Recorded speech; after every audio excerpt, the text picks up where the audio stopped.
عاقل عبد الرشيد عاقل علي فارح ayaa ku soo biiray xubnaha golaha cuqaasha ee gobolada Cayn iyo Doolo munaasabad caaqilka lagu caleemo saaray waxa goobjoog ahaa maamulka gobolka Cayn isimada cuqaasha ururada haweenka iyo bulshada deegaanka Buuhoodle ugu horeyntii halkan waxa ka hadlay caaqil cali Dahable dhinaca kale waxa halkan ka hadlay waxgaradkii soo doortay caaqilkan iyaga oo sheegay in caaqilkan uu yahay caaqilkii labaad isla markaana munaasabada uu goobjoog ahaa caaqilkaas waa nin dhalinyaro ah waa nin caalim ah markii ay beesha reer Ismaaciil Cali Geri oo lahayd caaqil hore caaqil Xasan Maxamed Maxamuud oo madasha ku sugan oo isaguna aad aragtaan oo gacanta hayo oo garab fadhiya beeshu markii ay tala badan gashay alla bariday waxa ay ka maarmi weyday isla garatay inay caaqil labaad ay sameeyaan beeshu ay horeyba u lahayd caaqil sheekh soo shaqayn jiray imikana madasha ku sugan waxaanu isku waafaqsanahay inay labada caaqil beesha Canaansaar u yihiin u shaqeeyaan cuqaal Soomaaliyeed yihiin meel kasta oo looga baahdana ay ka qayb gali karaan kana shaqeyn karaan iyagana insha Allah taala waxaan Ilaahay uga baryayaa xilka aan u garanay in Ilaahay ku asturo idinkana waxaan idinka rajaynaynaa insha Allah taala ummad badan oo kala duwan baa meesha isugu timi karaamadii inaadna raacisaan waan isu soo ururinay waa wada shaqeynayaan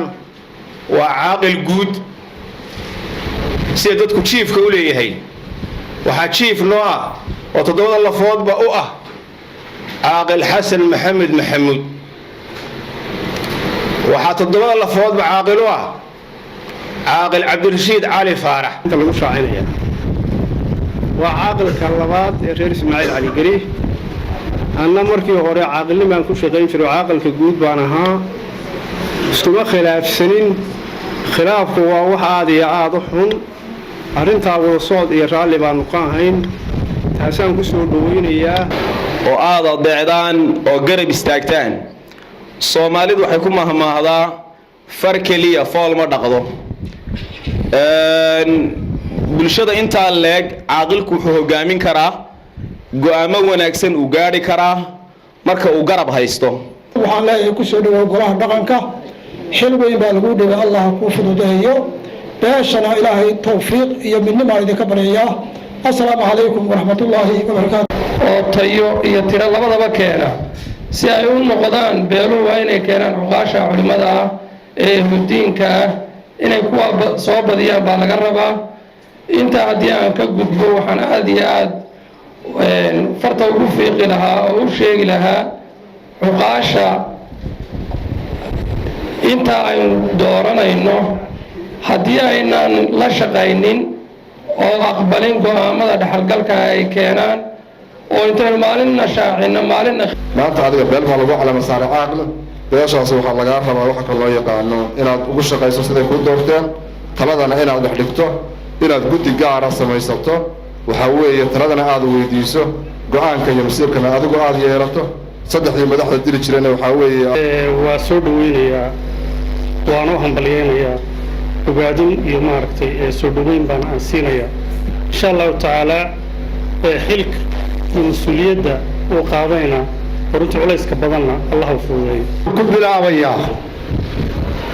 horta ilaa Boosaaso iyo guriga caawa joogtaan alla bari baa ka socda waa hidaayo ilaahay weeye reer allaale reerkii ama nin dooranaya ama alla baryayaaba waxay leeyihiin diinta shariicada islaamka ku dhaqanno hadda waa reerkii kasta inaan ahaado labadoon aan u ahaado wixii laa ilaaha illa Allah yiraahdo oo aan islaaxiyo dhexdooda inta awoodeedii karaankayga ah taa waan balan qaadayaa waxaan kale oo balan qaadayaa qabiilada ay dooratay sharciyada islaamka inaan dawalba way haysteen oran maayo horseeday inaan ku hago iyana aan rajaynaa inay ugu raacaan taana waan balan qaadayaa Allah waxaan kale oo aan codsanayaa in la ii duceeyo ayaan codsanayaa